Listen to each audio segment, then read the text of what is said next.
I used to be a... Är den här på? Nej.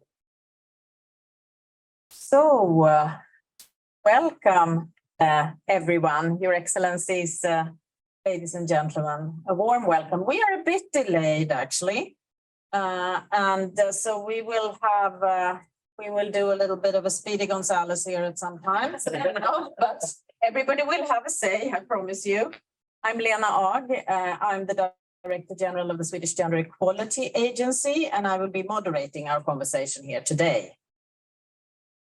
I would like to start by thanking Ambassador Eneström, whom I do not see here, but she is the permanent representative of Sweden to the United Nations, for hosting us here at the mission. And I also want to acknowledge Sweden, Mexico, UNFPA as co-sponsors of this event, and also IPPF and the Swedish Agency for Youth and Civil Society as co-sponsors. We have a very impressive lineup of speakers and panelists for this event. This event, the aim of this event is raising awareness of the importance of safeguarding access to sexual and reproductive health and rights, services and information, even in times of crisis and in the face of restrictions. So additionally, we also aim to showcase diverse experiences and expertise on how SRHR can be promoted through technical innovation and digitalization, because that is, of course, the theme for this CSW, technology and innovation for SRHR, and that is the theme for today. So many of you have been to panels and discussions over this week, and we have heard much about technology and the digital world, and also how the digital technology can cause harm, violence, abuse, but also how it provides opportunities for us. So now it's my pleasure to welcome Her Excellency Paulina Brandberg, Minister for Gender Equality and Deputy Minister of Employment from Sweden, to provide her opening remarks. Please, Ms. Brandberg. Thank you. Well, ladies and gentlemen, Ms. Moderator, thank you for the kind introduction. Let me start by saying how delighted I am for being here today. This is a very important side event on how technology and innovation can boost sexual and reproductive health and rights information. This information is necessary for providing all girls and boys with the knowledge, skills, attitudes, and values that protect their rights to bodily integrity and their well-being. On behalf of the Swedish government, I would also like to express that we are very, very happy to co-organize this event. As we all know, sexual and reproductive health and rights are human rights. Lack of access to SRHR seriously hampers women's and girls' enjoyment of human rights. Sexual and reproductive health and rights are fundamental to people's health and survival, to economic development, and to the well-being of humanity. Every girl and boy, every woman and man have the right to information and education so they can make their own decisions over their own bodies, sexuality, and reproduction. In Sweden, policies and legislation related to sexual and reproductive health and rights have been crucial to women's full participation in the labor market, economic empowerment, social development, inclusive economic growth, and poverty reduction. This encompasses access to modern contraceptives, comprehensive sexuality education, safe and legal abortions, and women's and girls' right to decide and exercise control over their own body, sexuality, reproductive health, and childbearing. Evidence shows that comprehensive sexuality education has positive effects on young people's knowledge and attitudes related to sexual and reproductive health and behaviors. Comprehensive sexuality education includes knowledge about how to act respectfully towards each other and can be a useful tool to prevent violence in close relationships. Sweden has a long history in this field. Sexuality education has been compulsory in schools since 1956 and starts at a young age. Already in preschool, children learn that they are entitled to decide over their own bodies and respect other children's rights and integrity. To improve comprehensive sexuality education, the Swedish government has made changes in the school curriculum. Apart from gender equality, sexuality, and human relationships, Swedish comprehensive sexuality education focuses on understanding that sex must be based on consent and free will. Young people are eager to discuss these issues. They want to learn more about love and relations, identity, sexuality, and sexual orientation. We do have a responsibility to reach out to young people, to provide the education that they long for and that they need.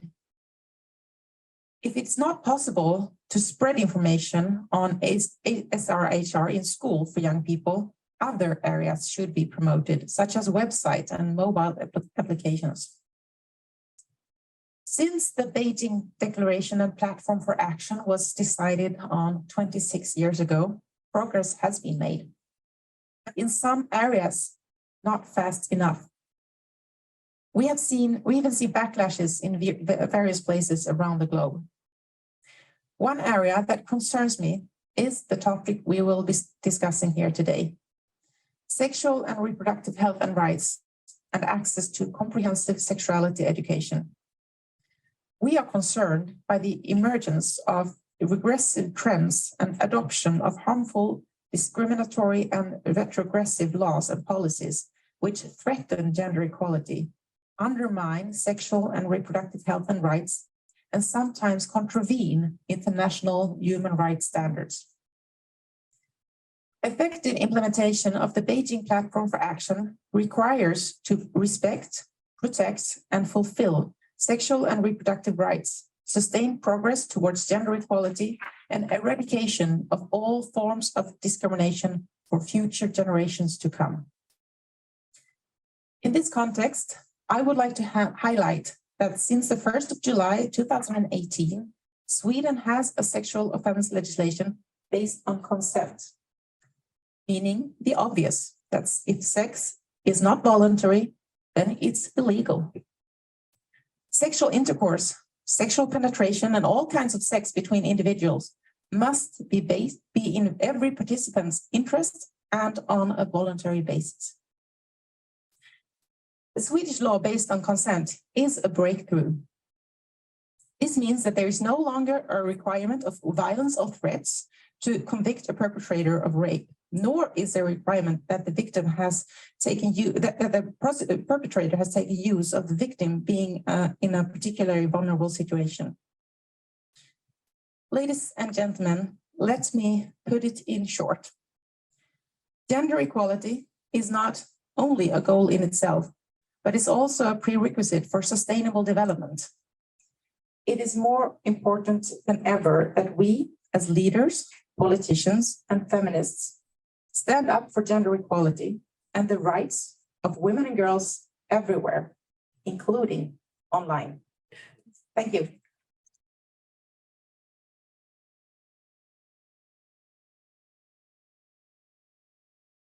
Well, thank you, Minister. Whoops. Yes, the Swedish experience, as you say, is actually that Srhr is a cornerstone in Swedish society, and it has to do with women's participation in societal development. It has to do with development overall for the whole society. And ultimately, I would say it's also a democratic issue, as a matter of fact. So I also want to welcome our two distinguished speakers for our opening session here. And it is my pleasure to welcome Her Excellency Marta Delgado Peralta, Undersecretary for Multilateral Affairs and Human Rights, Ministry for Foreign Affairs of Mexico. Yep. And then I will also Natalia Canel to come, and we will have to share this, ladies. Yes, Yes. always. Yes. And since we are at the CSW, that will be no problem, right? So you will also have to share a microphone at times, because what I'm going to do now is I have a little Q&A session with you both. May I start with you? Of course, yes. Madam Undersecretary. Now, we have been discussing sexual and reproductive health and rights in multilateral forums for a long time. And I just want your view on why is it important and how can we address questions about women's and adolescent girls' bodily autonomy to avoid setbacks of their sexual rights? Well, I have to say that Mexico has been a leader on these matters since the first Women's Conference in the 1970 in Mexico.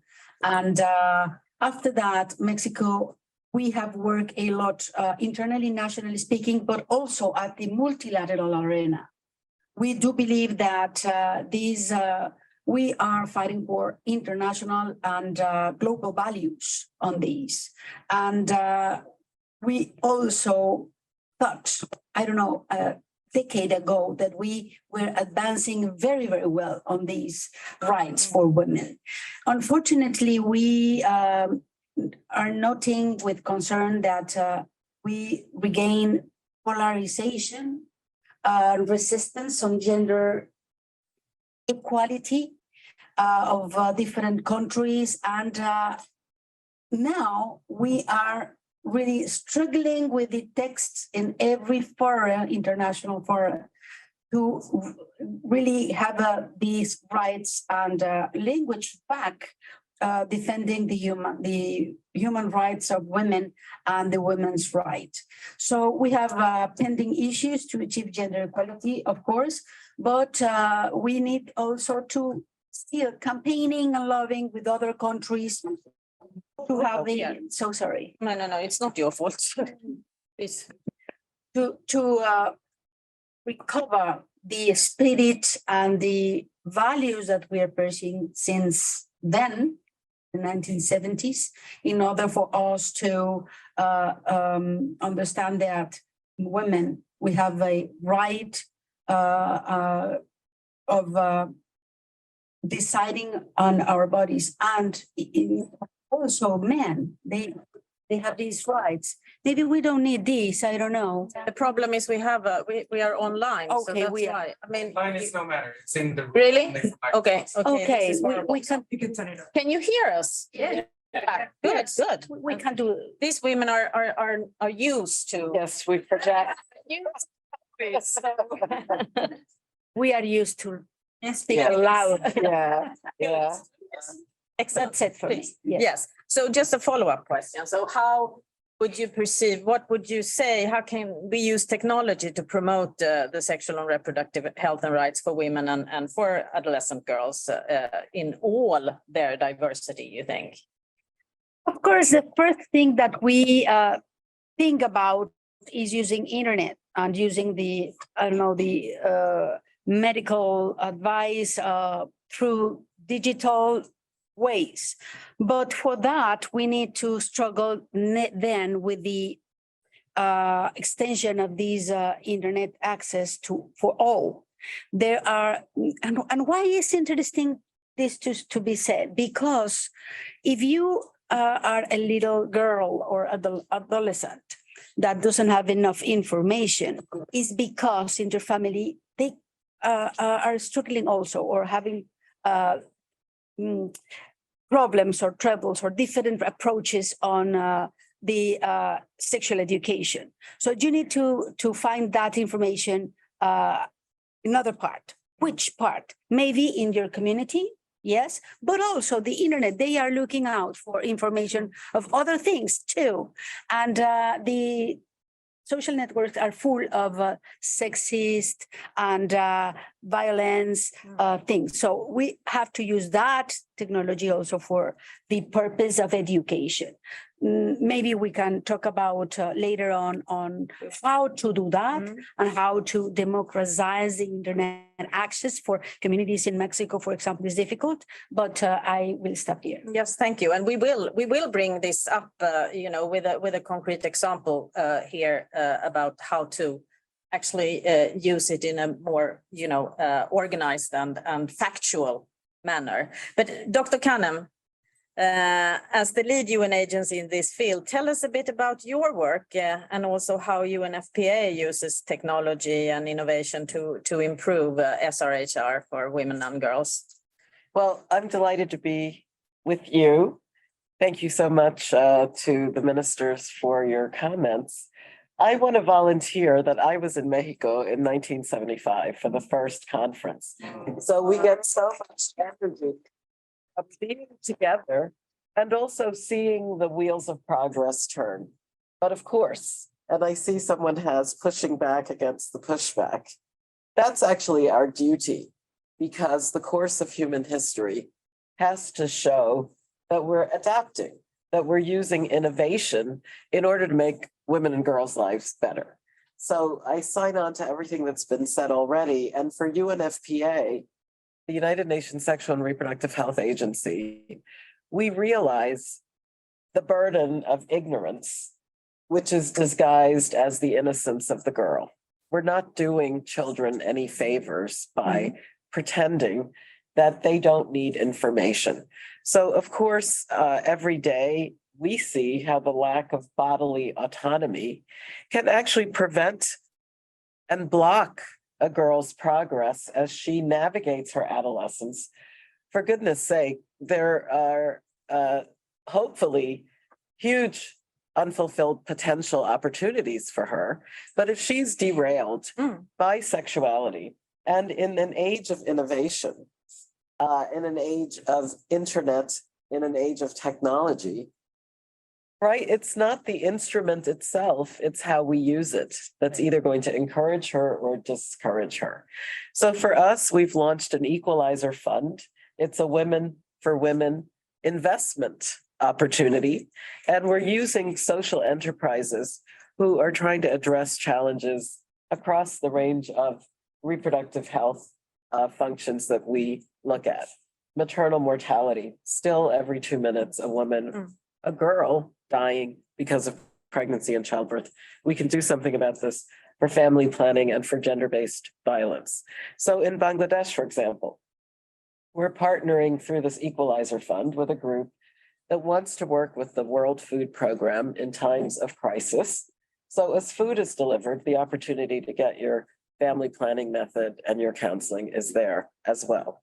Menstrual supplies as well, dignity kits as we term them. In Rwanda, we've tried to build capacity of midwives through a mentoring program and through remote learning, because always distance is a challenge if you're in a rural area. And another example from Armenia is young people who wanted an app called Safe You.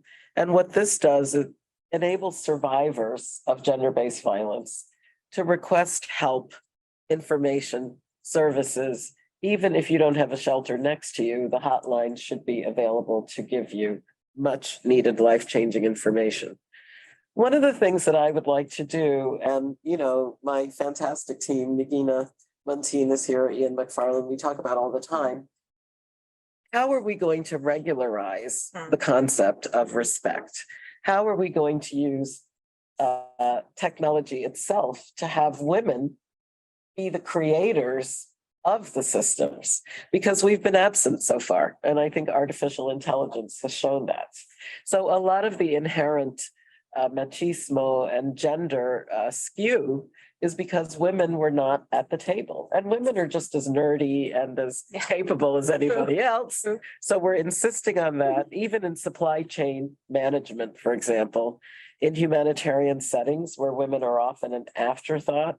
We're insisting that the supply chain look at things that women say that they want.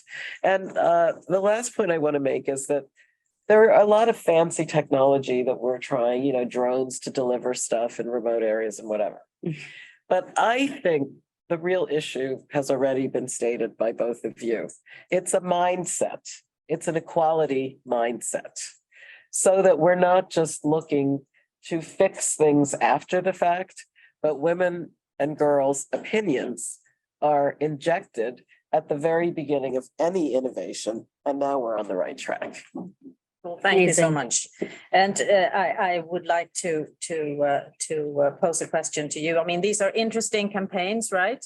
But we also know, Madame Delgado Peralta, that there are, of course, not everyone who can access digital technology, and that there is a divide also, a gender divide in this. So what is your thinking around this?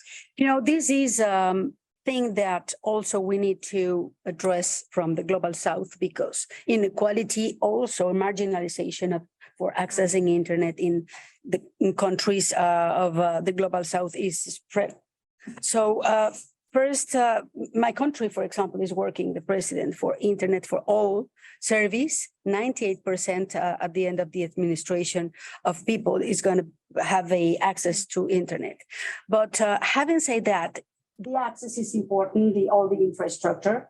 The Commission for Electricity, for Energy in Mexico is committed also for providing these and partnering with private sector in order for the little towns and rural areas have access to internet, for how to use it. Then we need the training. Then we need to also, I am very interested in what do you say, this mindset, these opinions. How do you make girls really believe that they can decide, and what is consent? What does it means? How it is important for my life, and how can that change my whole future? So we need to also have the educational and training part very high, the highest part of the program, because otherwise the internet is not going to use for that purpose. Thank you. May I ask Dr. Kanem now, I mean, we're talking about equality mindset, the importance of having women at the table, in all the processes of doing and deciding and political processes, etc. And just for me, this is like a vast area. So how do we form partnerships? Because I think not one country can solve these problems on their own. So any ideas, how do we form these partnerships? Well, great. UNFPA, United Nations, I mean, we're partnership is the cornerstone. And I think we have to look for new ways of building alliances. So there are a couple of things that I emphasize. One is that gender equality is not the woman's job. It's not our total responsibility. We share this planet with men and with people of diverse sexualities, and we have to open the door for the discussion. On the issue of tech, the insistence that policy and law equalize what so far has been a highly gendered, male-skewed playing field is important, because as you think about solutions, right now, I mean, women account for 13% of patent applications globally. So if we're talking about new inventions, and if we know that women, who are the farmers, who are the health workers, who are the people in need of innovation, have lots of ideas, it shows you that the system has not been open and inviting for me and for you to take your wonderful idea down to the patent office and try to get that regularized. So I think when we say innovation, we're talking about inventions, and we have to crisscross our networks more deliberately. The power does not necessarily all reside in Silicon Valley. We ourselves have power on the ground. And I think, the point you're making about the aggregate value of a girl knowing that she can decide, that's huge. So I think we've got to channel our resources. What we're doing here this week is channeling our political will. We're insisting that this is an important topic and it has to be addressed.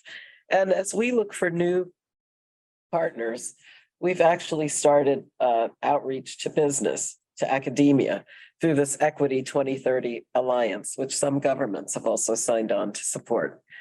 The last thing I want to say is that the chilling effect of being shoved out of the room, which is what happens when you're harassed online, which is what happens when you are hounded, stalked, shamed. And some of these crimes are highly sexualized, pornographizing people and et cetera. We have to deal with that overnight. We don't need new forms of gender-based violence. We were, quite on the road of getting rid of the ones that we have. So the hashtag Body Right campaign, working with each other to make sure that a politician, a female politician, can run for office with all the respect that she's due and not to be,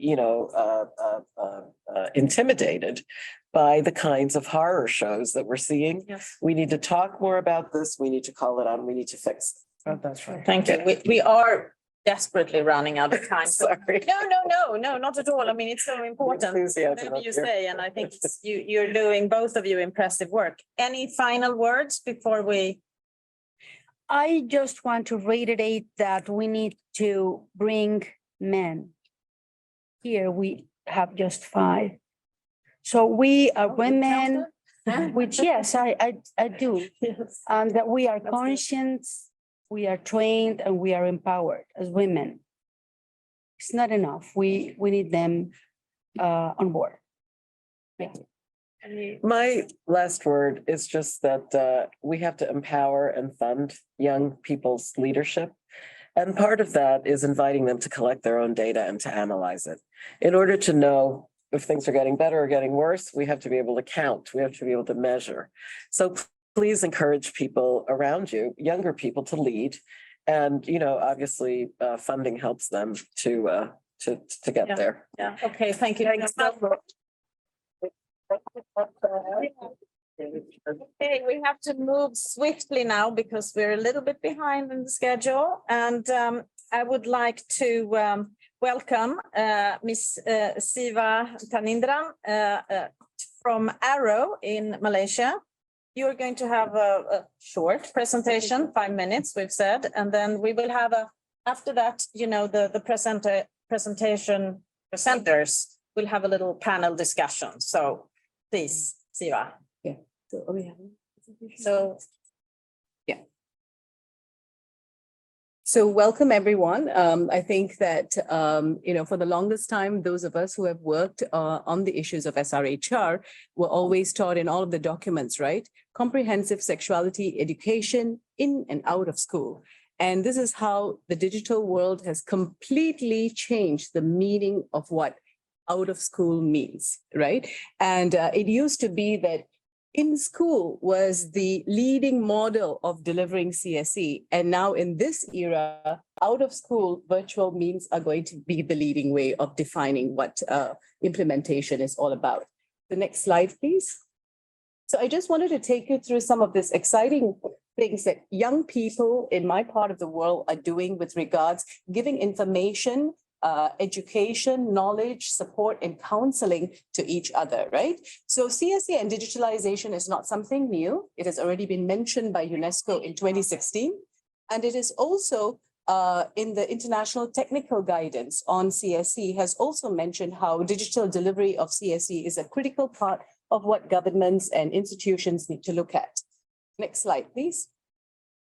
So during the COVID pandemic, Arrow ran sort of digital innovation as well, innovation and social entrepreneurship workshops for young people in order to kind of diversify the advocacy they were doing, as well as build a sort of like sustainability model for organizations, right? Because we do know that in times of crisis, when and during the pandemic, right, which is a crisis, funding drops. So building a social entrepreneurship as part of their way of looking at sustainability of the organization becomes an important method. And many of the, maybe next slide, please. Yeah. So, and we brought together 100 over social entrepreneurs across 12 countries, young people and change makers who were working on CSE and sexual and reproductive health and rights. So one of the cases that I wanted to show is this first step initiated by Tanya Kera in India through this process, where she actually created a WhatsApp chatbot that fills the information void about things like menstruation and having information about their bodies. And her intervention area was actually in a village in India, right? And it was a village which was largely outside of this one, which was populated by indigenous communities. And so this chatbot was actually available in 2 languages and had like music as well as little films that could be inside this chatbot, right? So see, we also think that digitalization means there's like this huge thing, like, you know, something very urban, very high class or whatever. But in many of the communities, we know that they do have access to mobile phone and they can stream Amazon Prime, which will tell you that why you can find so much of Indian content on Amazon Prime, right? So yeah, so this happens. Oh, shucks, very fast. Okay, next one. So then these are some of this regional exhibition or virtual exhibition on comprehensive sexuality education initiatives in the region, right? So you had Comics for Change, which was about young people using graphics to teach. And then you had Fun with Judy's, where they had these animation characters, which were very adorable and useful because, you know, some young people like this. And then we had, this is, I think, Taboo ID, which is actually an Indonesian website on giving information to young people. The next slide, please. Now I'll go very fast. This is actually an AI-driven app, which was developed by one of our allies, Srhr, on FGMC, which kind of like starts initiating conversations, you know, with mothers and with fathers about, and husbands about female genital cutting, you know, and this is it's actually in the initial stages, you know, and this was actually developed by South Asian women, right? And it is basically very specific to the Dawoodi Bohra context, because in that it's the Dawoodi Bohras in South Asia who are doing female genital cutting. Next slide. Yeah, so these are some of the recommendations, and I support, like, you know, one of the things that we have to be really careful about is the information and things that young people are asking, that their data is protected, that it is not given away for reprisal within their communities, right? Because this has been the gap, what we have learned in the real world about youth-friendly services, right? So the behavior, the questions, the asking drives stigma. So we do not want that replicated, because we want young people to come and get the right information from the right sources. The next slide. Yeah, so this is some of the calls that we have at CSE. And the next slide, please. And so we actually saying take action on CSE during CSW. For those of you who have a phone, you can like look at this QR code and you can like download this advocacy toolkit and call this, let's do the digitalization of advocacy during this CSW itself. So thank you. Well, excellent, Siva. Yeah, I need to take a seat. And I will ask my colleague, Lena Nyberg, who is the Director General of the Swedish Aid for Youth and Civil Society in Sweden.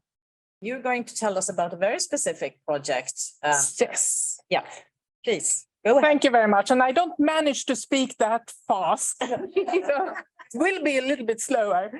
I have some slides too, please. But thank you for giving me this opportunity to tell you of our website. During this week, we have heard of many problems and challenges when it comes to digital use. But we all know that the digital solutions will also be an important tool for changing the situation. And I will show you a very concrete example of a website called yumu.se. Next slide, please. There you can see the website screen of it. It was meant to be for young migrants and refugees in Sweden, but the internet is worldwide, so it's used in many other countries. And the background is that we, as a governmental agency, produce knowledge on children and young adults, and we are following their living conditions in Sweden. We are focusing on vulnerable groups, and LGBTQI youth often live with harassments, bullying, sexual and psychological violence as a part of their everyday life. Young migrants and refugees do not always know about their rights, especially not when it comes to sexual and reproductive health. Some are living in unrelated context. And we have during these days here heard a lot of young girls and women who are victims of sexual harassment and violence. So we need tools to change the mindsets, as you said, and also get the right knowledge. In 2015, a large group of young migrants, refugees, and unaccompanied minors arrived to Sweden. As a response of that, the Swedish government gave us the opportunity to develop a website with information about health and gender equality. The website was made in cooperation with the Swedish youth clinics, and the result was a website called jumo.se, and it was launched in 2017. However, in order for young migrants and refugees to have access to this important knowledge, a website is not enough. Young people also need to gain the knowledge through conversations with adults around them. For example, teachers in the schools, grown-ups they meet, and for example, youth workers. That's why Jumo is also has a handbook, and now I would like to have the next slide. Jumo has a handbook and a web-based training program for professionals and adults who meet young people who are in Sweden and have a migrants background. The purpose of these tools are at the same time to empower the professionals and the adults in their interaction with young people. So the setup now has 3 components: a website, Jumo, for young people, a handbook, Jumo in practice for professionals, and web-based training and seminars for grown-ups around young people. These 3 components form a whole where the overall goal is to increase young migrants, refugees, health and participation in society. And they get it through knowledge about topics such as rights, sexuality, honor-related violence, sexual and reproductive health, gender equality, human rights. Jumo was translated into, and now the next slide, please. It was translated to 6 languages: simple Swedish, English, Arabic, Dari, Somali, Tigrinya. And this year we hope to translate it into Russian and Ukrainian. We know that the knowledge makes difference, and many young people all over the world have been into this website. Since 2017, we have 8.3 million visitors from different countries. And we were very surprised of these international visitors, because this was supposed to be domestic in Sweden, Swedish migrants and refugees. But we are happy that our work can empower young people all over the world with concrete facts. And here is one slide where you can see it in Arabic, and I think we have one more slide of, you can see they can go into and get different information, facts, in a good way. Thank you. Thank you, Lena. Yes, indeed, it is surprising that something that was made for domestic use is also, but as you said, internet is international for sure. Okay, we're running a bit late, I just want to tell you, but it was because we started late. So, and I don't want to shut anybody up. So thank you very much. So we also now have Alisa Arabare. She's a legal and advocacy lead of the European Network for Migrant Women. Why don't you come and stand here? Yeah. And you're going to do a short presentation and then participate in the panel. Thank you. Right. So I represent the European Network of Migrant Women, which is a platform organization based in Europe, and our members are grassroots service providers working with migrant women every day. So regarding the topic of this panel, and thank you very much for the invitation, sexual and reproductive health and rights is very hard to access for migrant women. And this is mainly due to violence against women and specific forms of violence that affects disproportionately migrant women and girls. So for instance, human trafficking. 94% of the victims of trafficking for sexual exploitation are women and girls, according to the UN Office on Drugs and Crimes. This is obviously accentuated by the digital space, especially since COVID. And there is a lot of cyber pimping and cyber prostitution going on right now. There is also the question of reproductive exploitation, including surrogacy. The European Network of Migrant Women has produced recently in October 2022 a report study on reproductive exploitation in the surrogacy industry in Europe, highlighting how big of an issue this is for migrant women and how it is a barrier to their reproductive rights.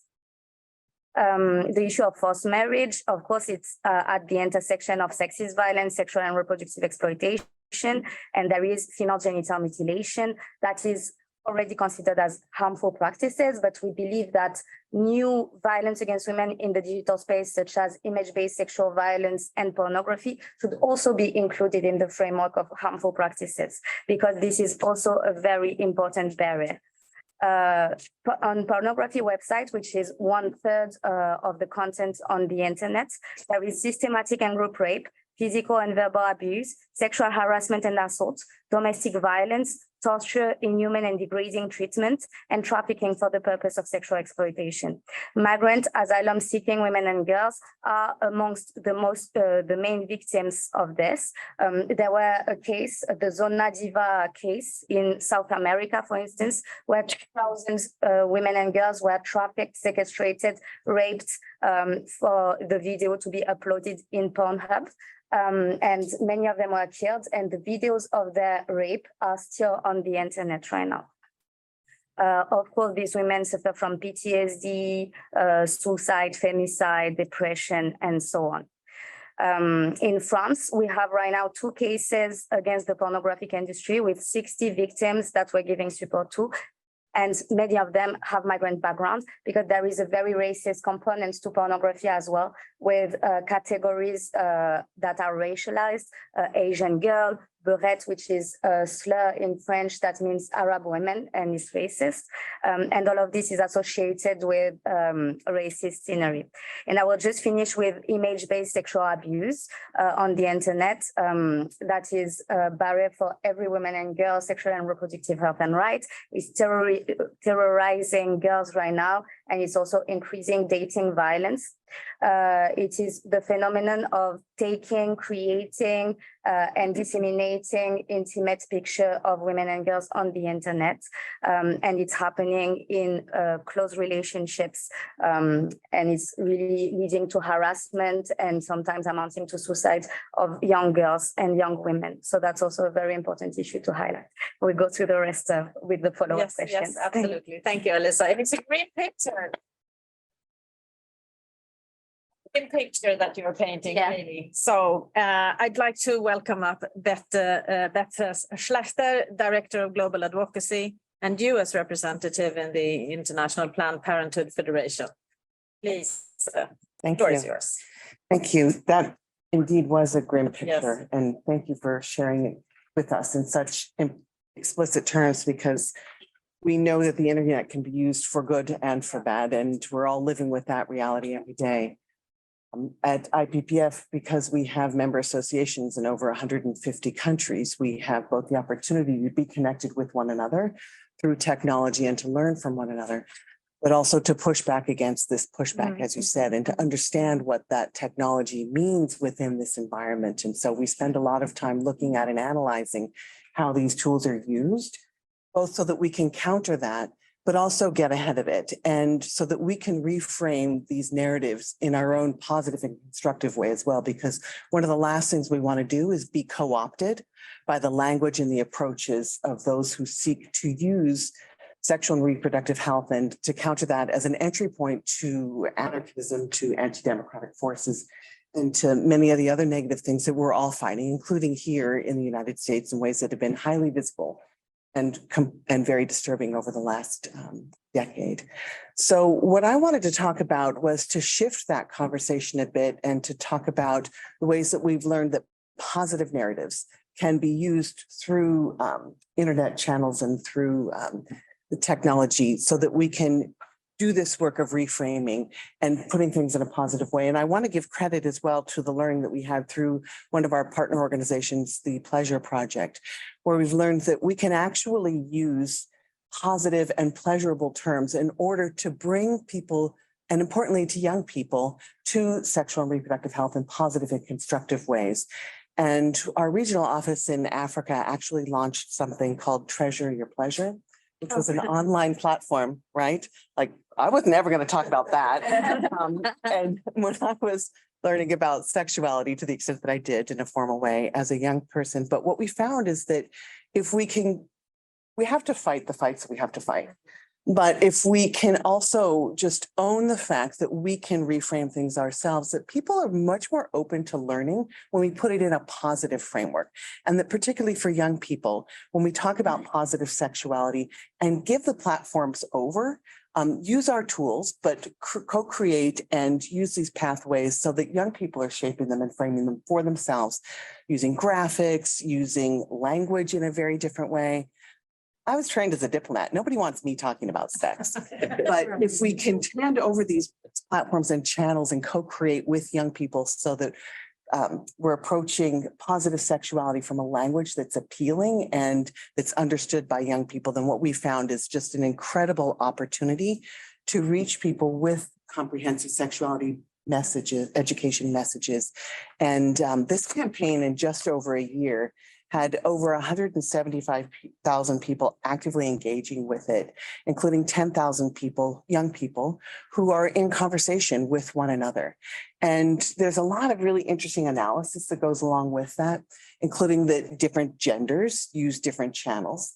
So men and boys, or young men, I should say that's probably the appropriate term, are more likely to use Twitter and Facebook, which was kind of a surprise because here in the United States, I don't think young men are using Facebook, but I think that globally people are using channels in different ways.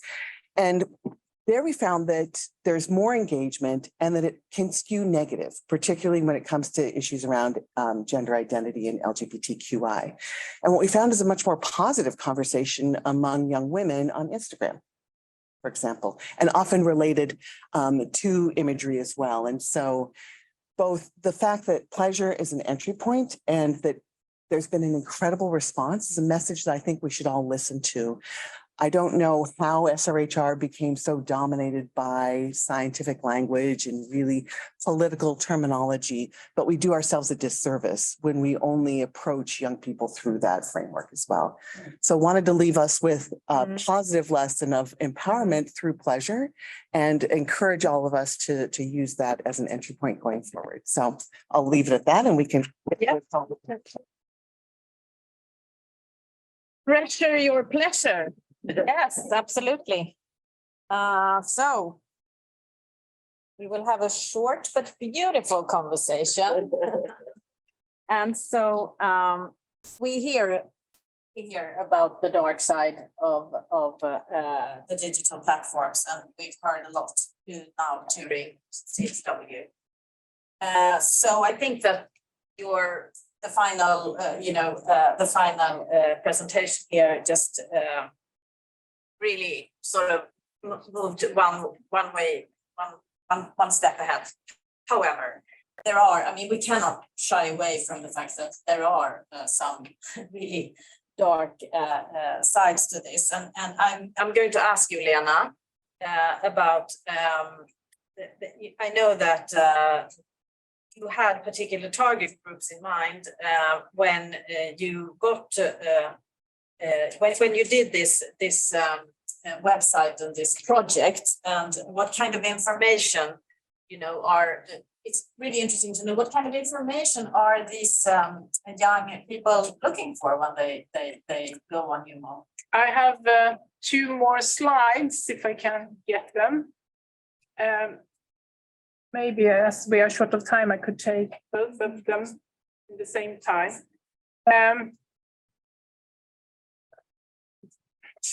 Okay. This slide. Interesting, actually, to see that. The first slide is about which countries are visiting our website. And you could imagine that Sweden were the country that had most visitors. No, it's not. It's Egypt. Egypt, Sweden, Afghanistan, and USA.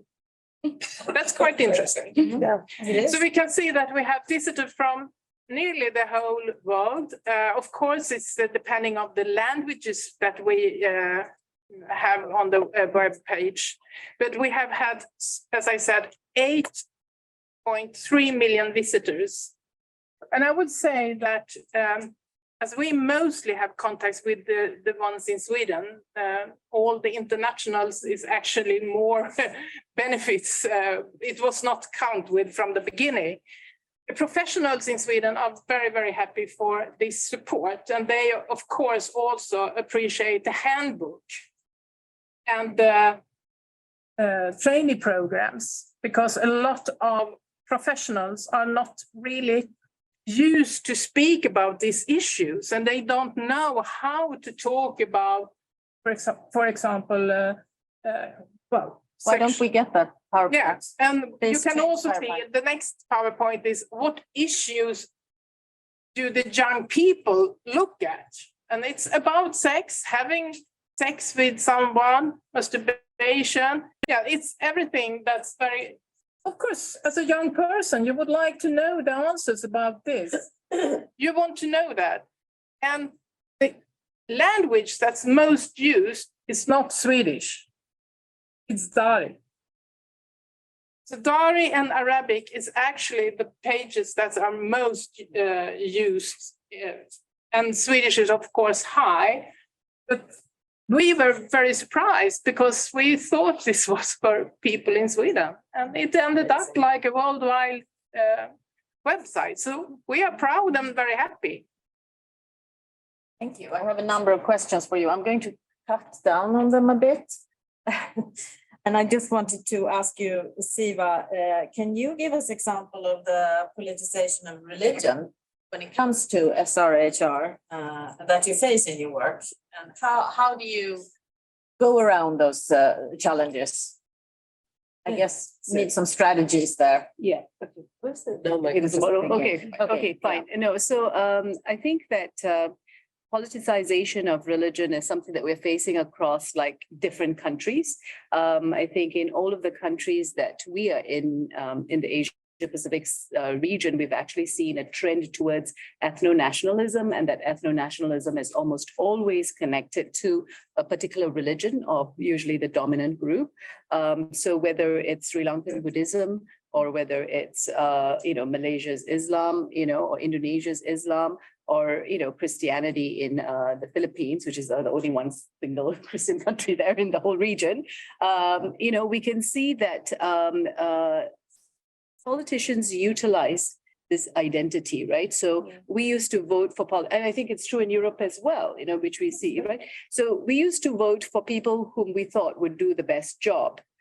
Now we vote based on who represents my values and my identity. And that has been the great shift in the electorate, you know? So I think that that's where this politicization of religion, and especially women's rights issues, as well as sexual and reproductive rights issues, become the lever pushers in defining the values that the ethno-nationalist politician is riding on, right? So in many countries, especially the Muslim majority countries, you can see it's LGBTIQ. So they are very, very firm on saying that this is completely against our values as a society. And they even claim that there are no gender diverse or people with differing sexualities in their country. Well, even if it is right in front of their eyes, right? So I think that, and through that, we've had like many issues. In fact, almost all of the issues, you know, and a very simple issue like FGMC. So FGMC has been largely thought of as a African issue, unfortunately, but there is FGMC that occurs in my part of the world. And because Asia was left out of the early work around advocacy, what has happened is that they actually see it as, oh, FGMC, no, that doesn't happen in our society. You know, what we have is female circumcision, or they call it by the local language, you know, but, and FGMC just happens in Africa. Oh, it's not like the African problem, right? And we can see that in comparison, because advocacy so much happened in Africa, so that African governments, nations, institutions, they talk about it as a cultural problem. But in Asia, it is very much a religious problem, so much so that they even have fatwas which say, oh, FGMC is permissible, you know, or desirable, you know. So I think that it is really like, we keep trying to use the HLPF SDG target to say, hey guys, we need to make some movement on this, right? But it is like a really stalled progress, because they're actually making it like, oh, but we want, it's not a harmful practice as it is in Africa. It has no health consequences, because of course FGMC in our countries are between like the months of within the first year. So the child has no memory of the trauma, right? Or what they experience. So the harmful health benefits cannot be actually kind of done, right? So I think that it's and they use religion. This is so To interesting. justify it. Yes, but so what is your take on how do you kind of go around this? What is the strategies here to do? Yeah, so definitely in the issue of FGMC, what we have tried to do is like we bring together first, a group of allies who believe the way that we do. These come from both NGO sector as well as female doctors who are standing up and saying this.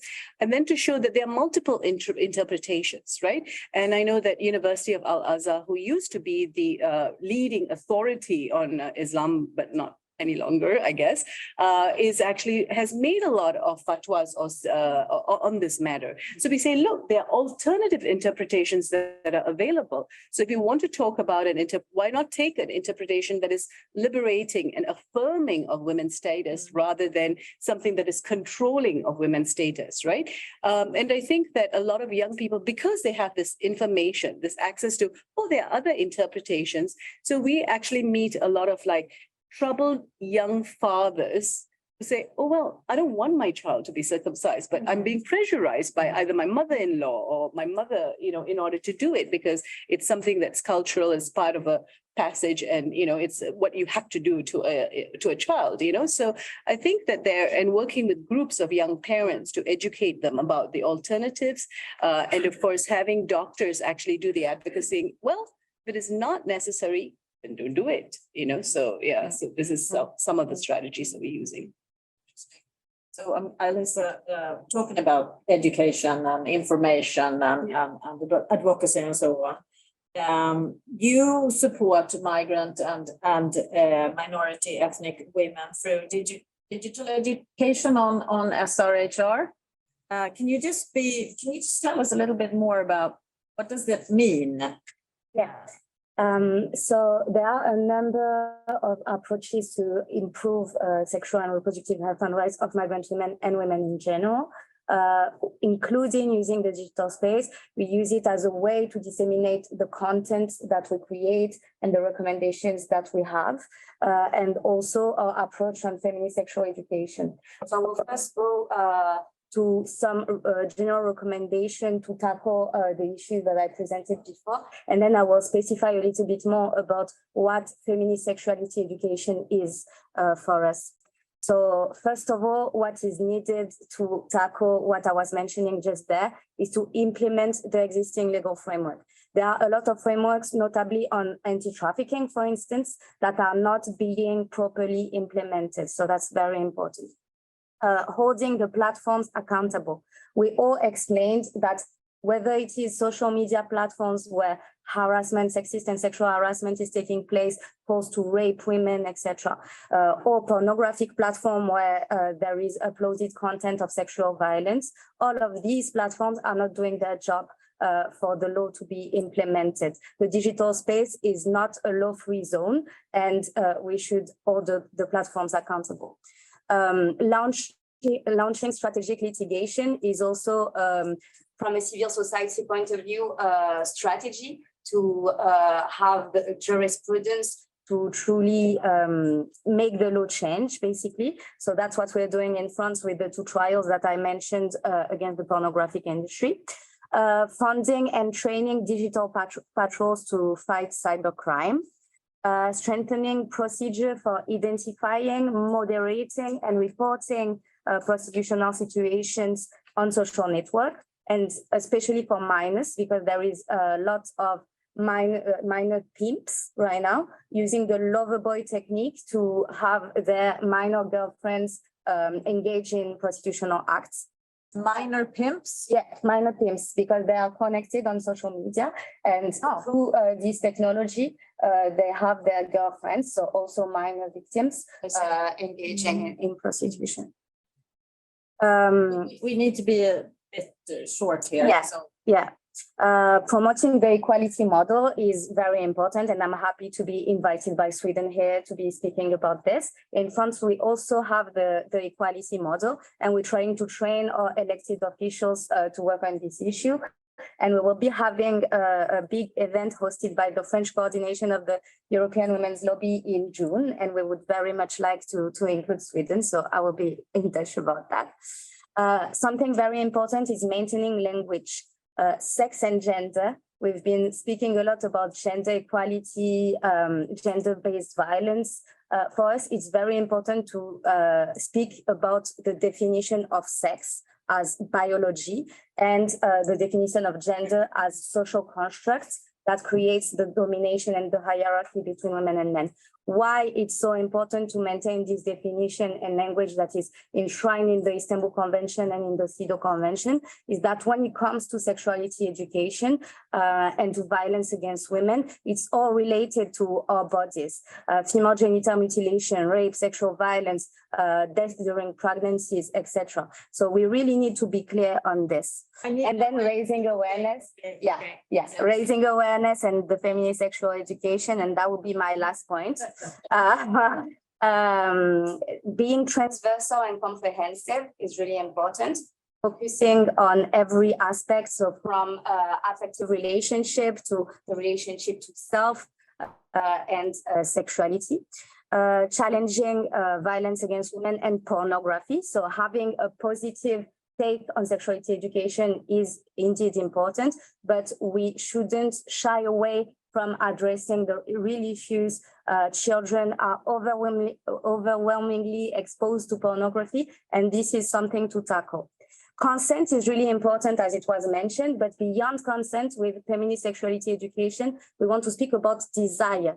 Why? Because consent can be bought, as you know, in prostitution. It can be coerced, especially in a society where girls are meant to believe that they owe sex to men. Alisa, I really have to interrupt you now, because we are, I wanted to pose a question to you, Beth, as well.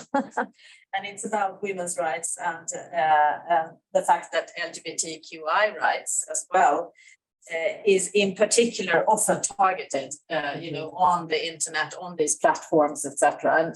And what is IPPF doing around this and building support, against this? Thank you. The first thing we're doing is strengthening our own ability to counter that. Because of the vast network that is IPPF, we want to make sure that our member associations, the practitioners, the advocates, the youth advocates in particular that are part of the IPPF family, understand the challenge, understand where it's coming from so we can parse it and know that it's not just an organic resistance that is coming forward because people are feeling shy or misunderstanding these issues. These are particular responses that are stoked by a global, highly connected, well-funded network of people that use technology, but also use religion and other pathways to spread these negative, corrosive messages as, again, a part of this sort of anti-democratic processes that are deeply misogynistic, deeply anti-LGBTI, LGBTQ. So we have our own platforms and we can use technology as well to create protected spaces for learning and for sharing information.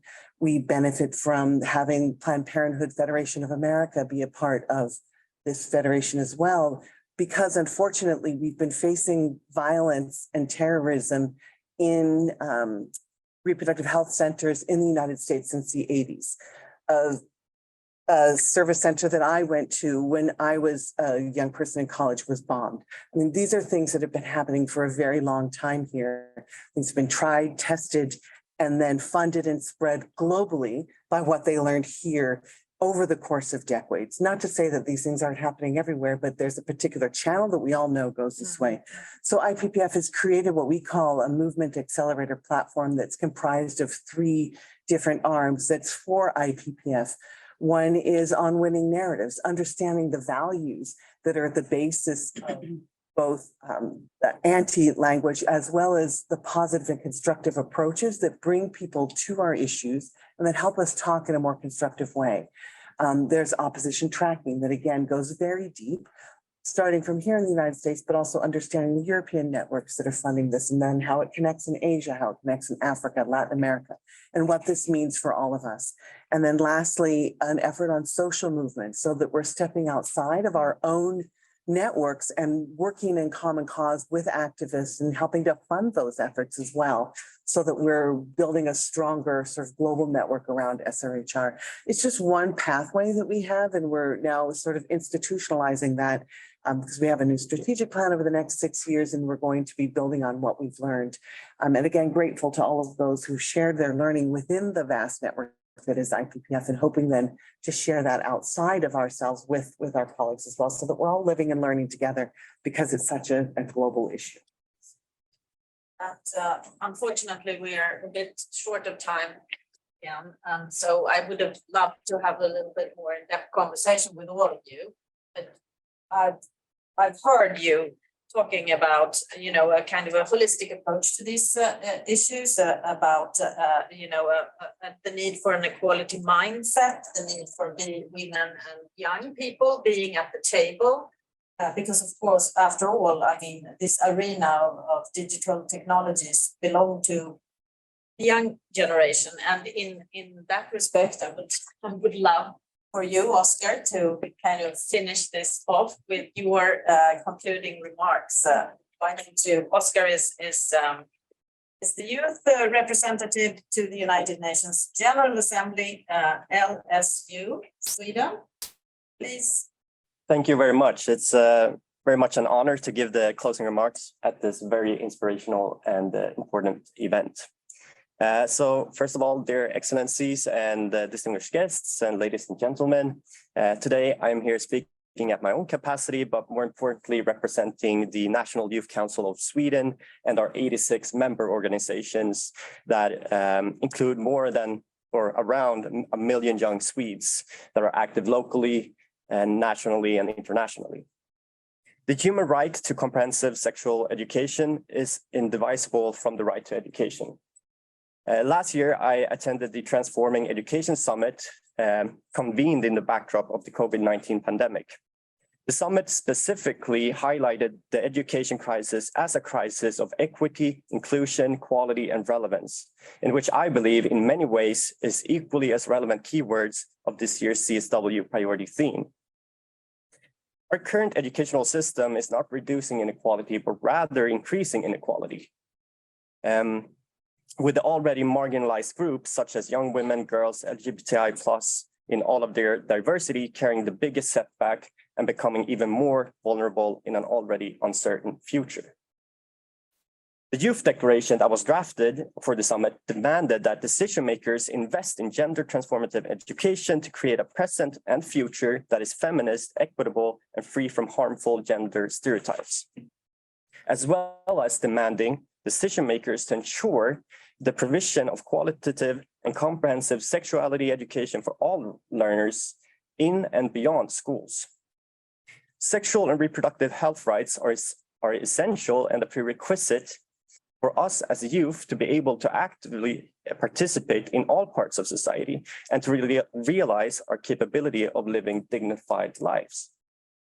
With increased concern, we notice, however, an expanded mobilization among young people who are becoming more conservative, and that the opposition's youth voices on certain platforms are enormously loud, making it even more important that young people have increased access to correct information, and that comprehensive sexuality education actors should be present on platforms where young people are active. As stated in the global youth recommendations of this year's CSW, the right to sexual and reproductive health includes the right to accurate information online and offline. There are no doubt that youth are the experts as well as the targets on social media platforms, and that these platforms serve a very important purpose as it allows users to build online communication where young people are able to receive support, connect with diverse sexual orientation and gender identities that they may not be able to access in their offline world, and particularly in settings where same-sex behavior is criminalized or highly stigmatized. Through these networks, young people are able to discuss problems and concerns and openly acknowledge their sexual orientation and identity and seek information and advice about SRHR and other related issues from peers. However, tech companies also carry the accountability of not reproducing stigma and stereotypes, which is a risk when digital technologies are not transparent with their use of algorithms and restrictions such as censorships, as well as not taking SRHR guidelines into consideration in all steps of the process to create such technologies. Sexual rights are nothing else than human rights, and young people have been and will continue to be a central actor in pushing for accountability within the topic of SRHR as an equity and justice issue. Yet the extent to which everyone has access to information about SRHR through digital technologies varies greatly, creating a digital divide between, but also within countries, increasing young women and girls and LGBTI plus access to digital technologies, promoting equal, safe, and affordable access to information and communication technologies and to the internet is essential when enhancing women's and girls' digital literacy. So lastly, the global community must be reminded that we have entered the decade of action. And we as youth allow for no one to be left behind. Youth demand increased levels of SRHR ambitions, braver actions, and to see enhanced national implementations that truly secures human rights for young women and girls in all of their diversity to reach their full potential and rights equally and globally. Thank you for the floor.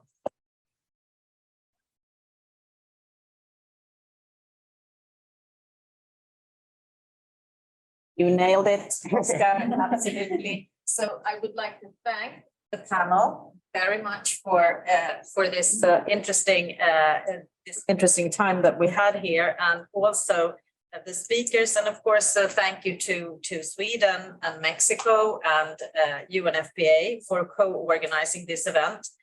And we have much to do. That's very obvious. So let's get out there and do it together. Yeah, thank you.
Mhm.